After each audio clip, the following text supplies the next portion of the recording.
Si tu étais un objet, tu serais... Je serais mon téléphone parce qu'il me connecte au monde entier, qui permet de faire du réseau.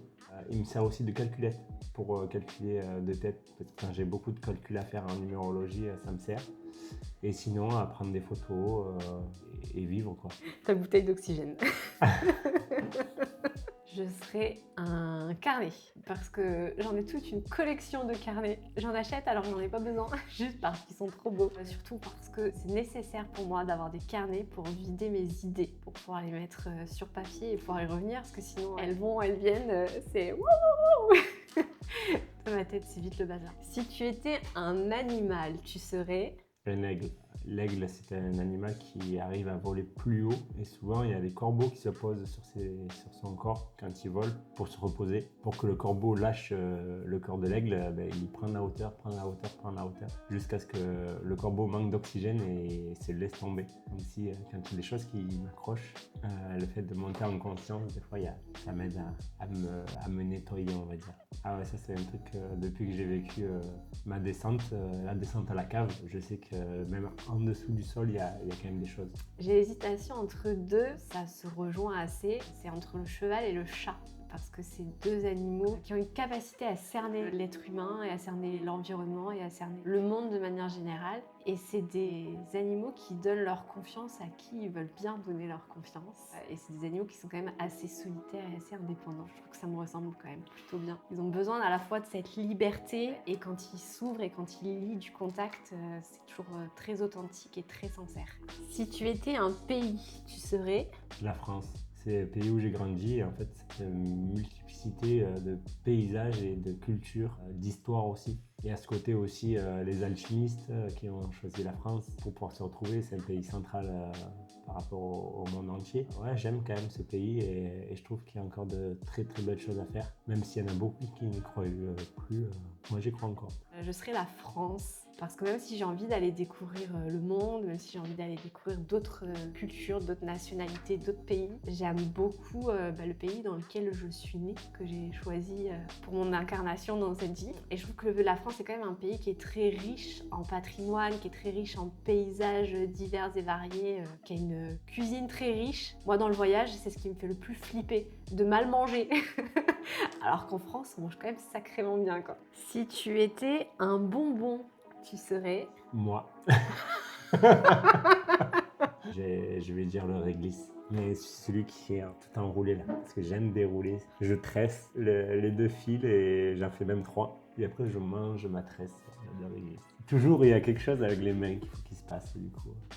Si j'étais un bonbon, je serais une sucette. Mais pas n'importe lesquelles. Je serais une sucette d'une marque célèbre parce qu'elles sont hyper difficiles à ouvrir. Et en effet, on ne vient pas découvrir ce qu'il y a en moi derrière ma carapace comme ça. Tout le monde n'y a pas accès. Donc avoir accès à la sucette, il faut le mériter. Il faut être persévérant et il faut être patient pour pouvoir réussir à la déballer. Je te demande si tu étais une partie de ton corps, tu serais... Mes mains. Clairement, j'ai l'impression de pouvoir faire beaucoup de choses avec mes mains. Moi, j'ai l'impression qu'elles sont dissociées de mon corps. Quand je vois ce que je suis arrivé à faire, je me dis waouh, c'est moi qui ai fait ça.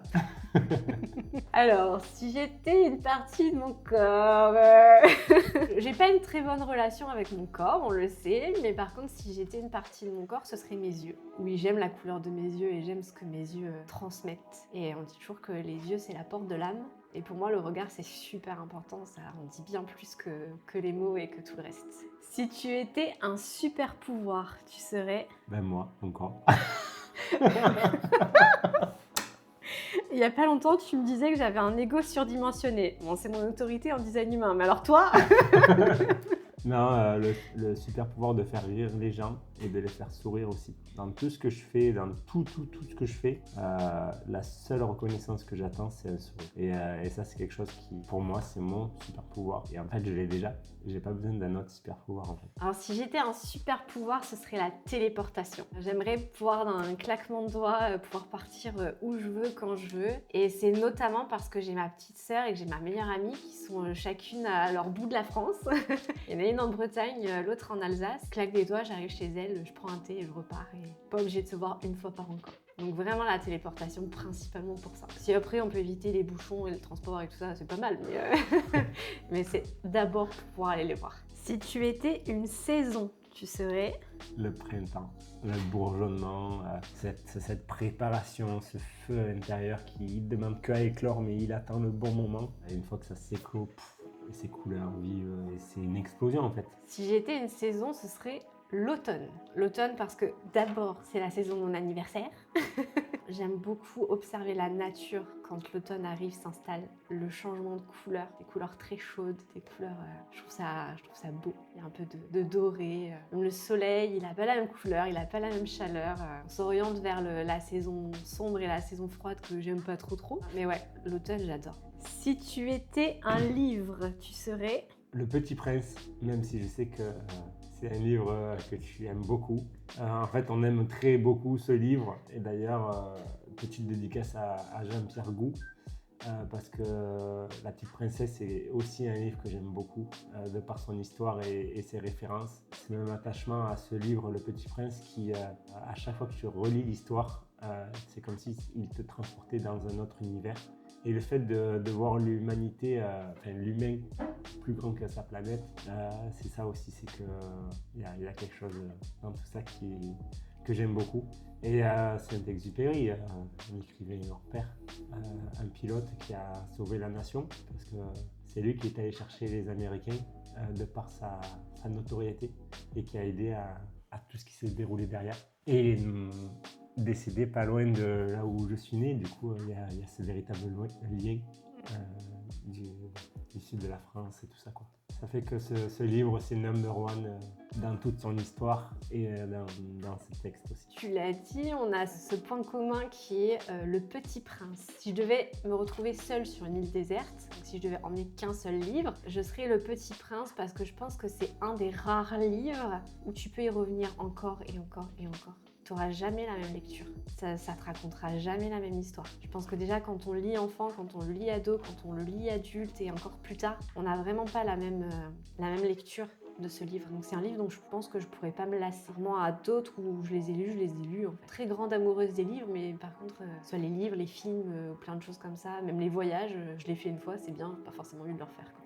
Si tu étais un élément, tu serais...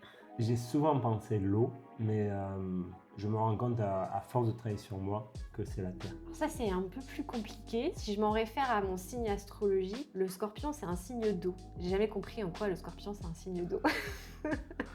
Pour moi, je trouve que le scorpion, il reflète tellement plus l'élément du feu. Je suis pas assez calée en astrologie pour savoir le comment du pourquoi. Mais du coup, ouais, je pense quand même qu'il y a un peu d'eau pour toute la partie émotionnelle. Parce que je suis quand même une personne qui est hypersensible et qui est très dans l'émotivité, qui pleure comme une madeleine pour tout et pour rien. Je ris, je pleure, je suis triste, je pleure, les autres pleurent, je pleure. donc l'élément eau est quand même très présent dans ma vie. C'est pareil, j'ai toujours mes meilleures idées sous la douche ou quand je fais la vaisselle. Et sinon, le feu aussi, ça quand même, je trouve que ça me représente pas mal. C'est que je peux à la fois apporter la douceur de la flamme d'une bougie, comme le feu destructeur d'un feu de forêt. On peut vraiment faire un carnage. Je peux dire je confirme. Si tu étais une créature magique, tu serais... Le dragon. Pour sa force, pour son courage. Il peut être aussi gentil que méchant. Bon, celle-là, c'est trop facile. La créature magique, évidemment, c'est le phénix. Sinon, le grimoire du phénix ne s'appellerait pas comme ça. Donc, le phénix, parce que, encore une fois, il y a un lien avec le scorpion, puisque on dit que le phénix et le scorpion, c'est finalement la même chose. C'est aussi pour sa représentation et sa symbolique de la renaissance. Je suis renée un paquet de fois dans ma vie. Je suis quand même passée par pas mal de choses qui m'ont amenée à chaque fois à me renouveler et à renaître. Souvent du chaos, je suis redevenue une autre personne, une autre facette de moi-même. Et le phénix, en fait, au fond, c'est toujours le même. Mais c'est quand même, il renaît à chaque fois de manière assez différente. Et il renaît grâce aux apprentissages qu'il a eu quand il s'est consumé. Donc ouais, le phénix, c'est clairement une représentation très importante. Si tu étais une fête, tu serais... C'est un exercice difficile. Je suis encore rigolé, mais la Saint-Guillaume. Rappelons-le, qui est le 10 janvier. Le 10 janvier, Saint-Guillaume, voilà, c'est ma fête. Si tu étais une fête. Si j'étais une fête, ça là c'est pareil, c'est facile. Moi, on pourrait dire automne, Halloween, j'aime bien Halloween, hein. Mais non, ma fête préférée, c'est Noël. Et puis, c'est pas Noël les 24-25. Non, c'est Noël du 25 novembre au 31 janvier. C'est à peu près la période que je garde le sapin. Et en fait, j'aime Noël pas pour la partie commerciale, pas forcément pour la partie famille, mais c'est pour la magie qu'il y a dans les fêtes. Toute cette magie qu'il y a autour de l'histoire du Père Noël, des lutins, des elfes, peu importe les croyances dans chaque partie du monde. D'ailleurs, il y a des croyances dans d'autres pays que j'aime beaucoup. Je ne saurais pas le prononcer parce que c'est imprononçable, mais il y a un gros chat en Islande, je crois que c'est ça, où ils ont une tradition où ils s'offrent des livres. Alors, évidemment que j'aime cette période.